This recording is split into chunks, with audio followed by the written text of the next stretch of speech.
It's February 17th, 2023. This is the Room Now podcast. Hi, I'm Dr. Jack Cush, executive editor of RoomNow.com, coming to you this week from RWCS in Maui, the Rheumatology Winter Clinical Symposia. It's a meeting run for like the last 16 years by Artie Cavanaugh and George Martin. It's a great meeting, a stellar lineup, great talks. We're in day 3 right now, and it ends up tomorrow in day 4.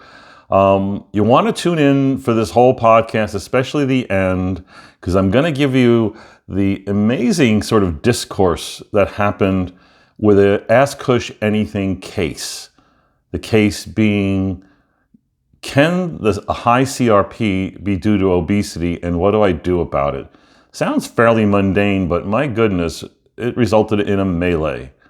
But first, this week in the news, a report of anifrolumab being used in discoid lupus. That's right, discoid lupus. You know, it's not approved for that. It's approved for systemic lupus erythematosus. Anifrolumab, effective therapy, an alpha interferon inhibitor, works well at skin and joints. Two cases reported in JAMA Derm where these patients had really severe disease, chronic scarring, refractory DLE, refractory to, yes, steroids, hydroxychloroquine, azathioprine, methotrexate, other immunosuppressants, cyclophosphamide, really, for DLE?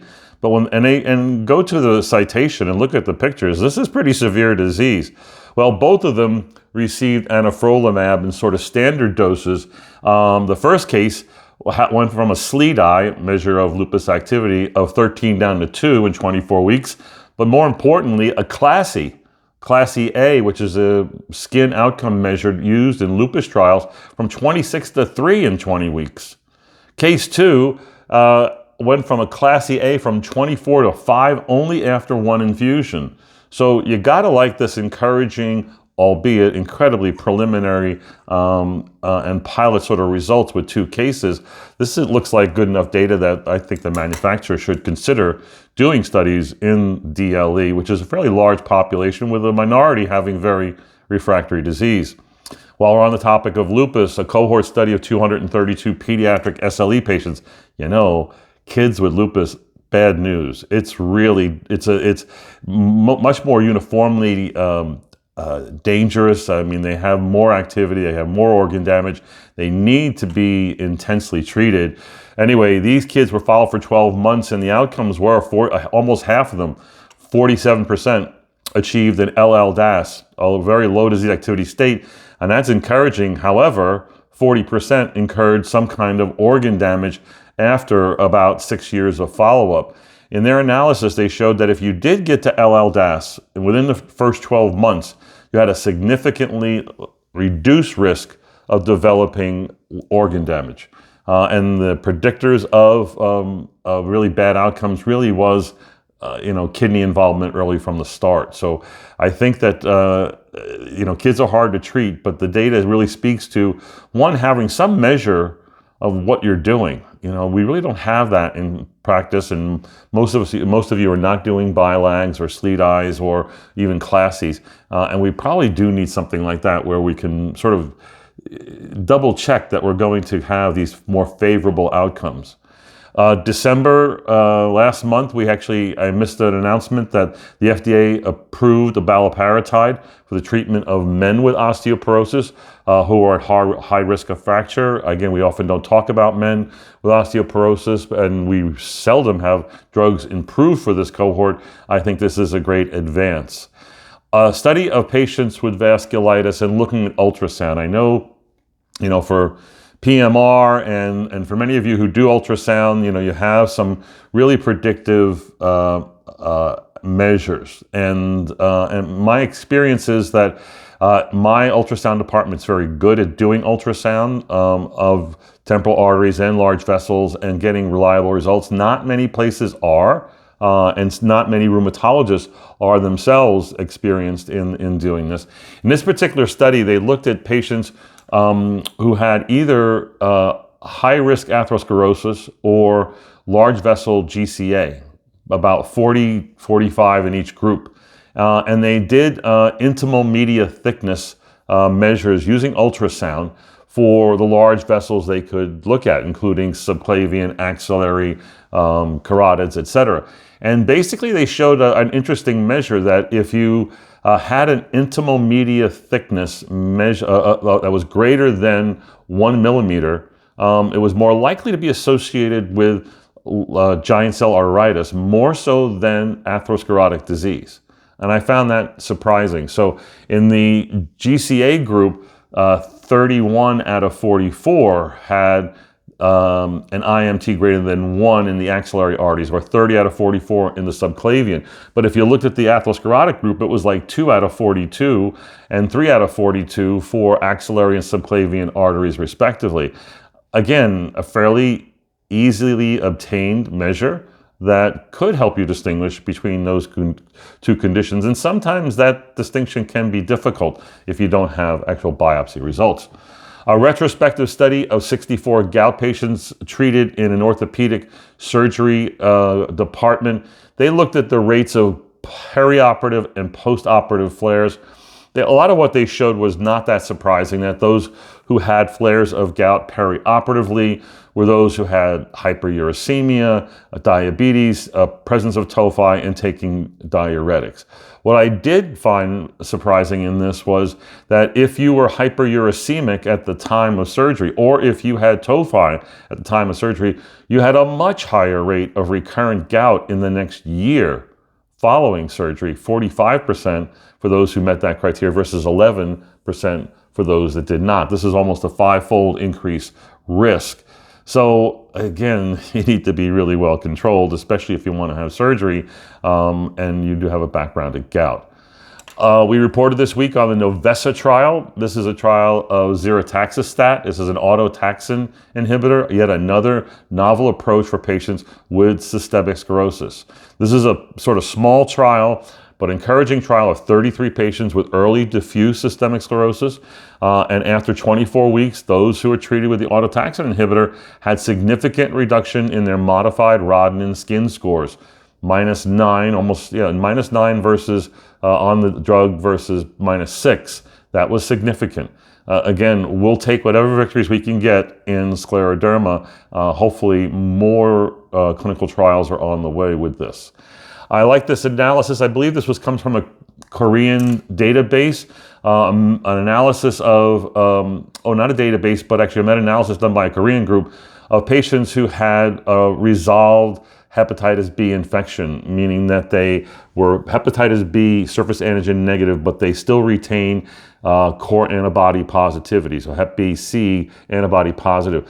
They looked at 26 studies and almost 2,200 patients in this study, and the pooled reactivation rate, and the question is, when you have patients like this, B surface antigen negative, core antibody positive, can you give them a biologic? Well, the pooled reactivation rate I've always quoted as being 1%, sometimes a little higher. Their overall pooled data said it was 2%, which means it's it's a good risk, I think, for people who actually need the biologic or the TNF inhibitor. But when they looked at the drugs that these folks took, there was a differential in risk. The risk was highest if patients were on rituximab, and even a little bit higher if they were B surface antibody positive, meaning they were not fully immunized by their past infection. So it was the 9% reactivation rate with rituximab. And then when you go to other ones, it's 6% with abatacept, JAK inhibitors 1%, IL-6 0, TNF 0. So again, you can treat these people with biologics. You probably might want to consider another choice than rituximab in someone like this. Rituximab is notorious for viral reactivation and not doing well with handling viral infections in general. So I like the insights from this particular study. A retrospective study from a Taiwan health insurance claims data analysis looked at the association between Hashimoto's thyroiditis and lupus. Well, they both have ANA positivity. Is there confusion here? Is there a real association? Again, based on claims data, when they compared 15,000 patients with Hashimoto's thyroiditis, and they looked at 31,000 controls, they found that the rate of lupus in the Hashimoto's cohort was almost 3.5 fold higher. When they did further sensitivity analyses, the adjusted hazard ratio ranged from 4.3 to 5.1. So again, autoimmune runs with autoimmune, does it not? Sort of surprising. I think the award of the week for best and most clinically helpful study comes from this particular study, which I think it was, I don't know really where it was, but it's a new laboratory insights for ANA positive consults. This was a study of ANA positive individuals, 160 in fact, compared to a number of different cohorts as to who's going to evolve into developing lupus. So, this is basically the ANA consult. I assume you you hit the button and it prints out the consult that you've dictated or written 1,000 times in the last year, because the sort of story is the same, the recommendations are the same. Do we need to follow these people? And for the most part, the answer is no. I give my patients the instruction, you don't need to come back unless you develop these symptoms. But I can tell you that in my own research in the past, working with Virginia Pasquale and doing microarrays on lupus patients, a lot of autoimmune patients, and controls like osteoarthritis and fibromyalgia. If you look at ANA positive fibromyalgia or ANA positive patients without anything, about 5% have the same signature of immune activation as you have with lupus, suggesting that maybe it'll happen in the future. So one, I don't think that the titer of the ANA counts at all as far as the likelihood of further progression. I think multiple autoantibodies certainly would count, but I don't do multiple testing because you got a positive ANA.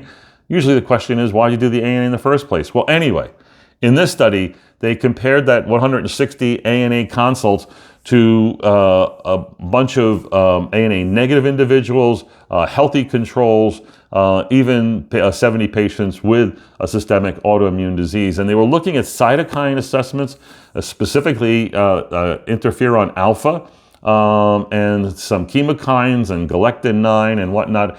And while the alpha interferon levels did correlate well with gene expression of alpha interferon and a few other measures, the factors that best predicted progression to lupus or a systemic autoimmune disease were serum CXCL10 and galectin-9 levels. What I like about this is, what? CXCL10, galectin-9? What the heck is that? You can measure it. These are ELISA assays. This is check the box, and now you have another measure. Do I think this is ready for prime time? No, I think we would like to see a larger study on something like this, but I like the clinical utility and insight gained that would help the patient who's maybe worried about, will I develop lupus? My primary care told me I had lupus, etc. And so again, I think that gets the award of the week on the most interesting and useful of research. So I had to ask Cush anything this last week. Dr. Hatim sent me a message saying, I would like your opinion. And the question is, from your experience, how high can the CRP go with obesity alone? And that was the question I got. Of course, as soon as he asked that question, I know that CRP goes up with obesity, but now I have a million questions before I answer it. And I did ask him how high the CRP was. And he said it was 19 milligrams per liter, and then gave a little more history. And so the little more history that you get on this particular case is the patient is morbidly obese. The patient has fibromyalgia and hurts all over. The CRP is 19 last. It's been elevated several times. I think she's 60, history of asthma, has taken steroids for asthma and says she feels better when she takes steroids for asthma. I don't know what dose. And there's, again, clearly fibromyalgia. The problem is the patient hurts everywhere, including the shoulders and the hips, but isn't that the confusion between PMR sites and fibromyalgia sites? The fact that she hurts over, her foramen magnum, obviously means that that particular site or other sites may not have any predictive value. The patient does not have anemia, I believe, and had a recent negative chest CT. I don't know why that was done, but that's all comforting. The question is this due to just obesity? And his question is, how high have you seen it? And basically, what would make you uncomfortable and worry? He's concerned that because the exam is hard, because he's obese, and maybe fibromyalgia is misleading him, maybe the patient could have polymyalgia rheumatica. So my response back was doubling of the CRP is not uncommon, but I have seldom seen beyond 3 milligrams per deciliter, which would be 30 milligrams per liter, based on my years of experience. So I'm here at RWCS. I run a session called the Hot Seat. This is where I get 9 world experts and I put them on stage with microphones and I give them cases. And they're generally everyday cases with interesting, sometimes difficult clinical questions. And I like this kind of case for this, meaning this could go anywhere. And I thought I knew the answer to the question, is this due to obesity or what would you do? First question to the panel was, how high can it go with obesity? And generally the feeling was, 2 to 3-fold. One person thought maybe 10-fold, but that probably would be exceptional. The next question is, after we went round and round and round and round about, what were the other labs? What was the SED rate? What was the this? So I just presupposed the SED rate's normal, the other labs are normal, there is no anemia and other markers of inflammation like thrombocytosis, hypoalbuminemia, and you're just dealing with a high CRP that's, let's just say it's 20 milligrams per liter. It could go as high as 15 to 30 for that matter, and it's not going to change the story and the challenge here. And the question is, are you going to do anything different in evaluation? Are you going to treat the patient as if she has fibromyalgia and nothing more? Or are you going to give steroids? Remember, the patient already took steroids and feels good with steroids. So here's some of the problems. One, if you give steroids, or for that matter, even an IL-6 inhibitor, you're gonna drop the CRP. That may have nothing to do with whether or not the patient has PMR or not. Meaning, if she just has from obesity, you're gonna drop the CRP. If it doesn't drop with a powerful drug like 20 milligrams of prednisone or higher, or an IL-6 inhibitor, boy, you really need to worry about background malignancy, chronic infection, etc., right? So this has not happened, by the way. I'm just saying, we're just sort of talking speculatively about what could happen here. Because the panel, 50% of the panel said, I would give her steroids. I'd give her 20 and ask her after a few days or 2 weeks how she feels. The problem with that, in my experience, is everybody feels great with steroids. The panel made by the opinion made by the panel was that if you get a response in 3 days, that's very much more of a PMR-like response. And that might help you more so than saying that she felt, yeah, I feel better after 2 weeks, which is more likely with everyone. I don't know if I want to hang my hat and commit an older person to steroids based on that. Again, a lot of people were bothered that there was no other evidence of inflammation in here that you could hang your hat on, that you could get more aggressive with therapy on. When we turned this to the audience, and the audience was almost 300 people, and we did a vote, guess what? They said the same thing as the panel. Half would use steroids, half say, no, it's just obesity and elevated CRP. So the question is, how do I answer Dr. Hatim, who's asking me for my opinion? Well, he just asked me how high it would go, and as I said, it can go up to 3-fold higher. And in his lab, 5 is normal, so he has a high sensitivity CRP. That means it can go to 15 at least. I've seen higher than that. So in the range that he's talking here, 20, even 30 milligrams per liter, I could attribute that to obesity if it's repeated, right? So what's the literature show on this? There really isn't a good literature review to say how high it goes. We know that this is coming from the liver. We know it's IL-6 driven.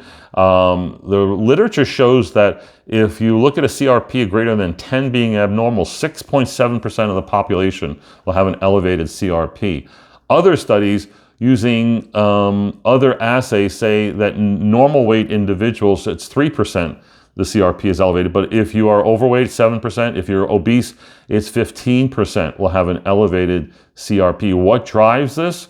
It's lipids, generally. Hyperlipidemia. We know that weight is a factor independent of hyperlipidemia, and also diabetes and fasting blood sugars. It's more likely to happen in women, almost twice as likely in women than in men, where if you have a BMI greater than 30, you have almost a 4 to 5-fold higher risk of having an elevated CRP. But again, I think the higher the CRP, the more you have to worry about another disease, infection, malignancy. I worry less about PMR because the patient has fibromyalgia and hurts all the time. I've been told by the PMR mavens, oh my, we see it all the time. People with PMR who are undertreated and called fibromyalgia. Let's just do some of the math on this, right? Fibromyalgia affects about 7% of the population, patients with widespread pain, right? So, and then what's the incidence of PMR in the United States in the general population? It's like 800,000. So, number-wise, it's like 8 million versus 800,000, 10 times more likely at least that this problem from an epidemiologic standpoint is going to be due to fibromyalgia than PMR. You need another reason to treat this patient as if it's PMR more than the CRP. That would be my guidance to Dr. Hatim. You know what? Send me your comments, and when you do, I'm just going to say half of you are wrong. I just don't know which half. That's it for this week. Be sure to register for Room Now Live, the next great meeting in rheumatology, March 18 and 19 in Dallas. We'll see you there, or we'll see you online. Have a good week.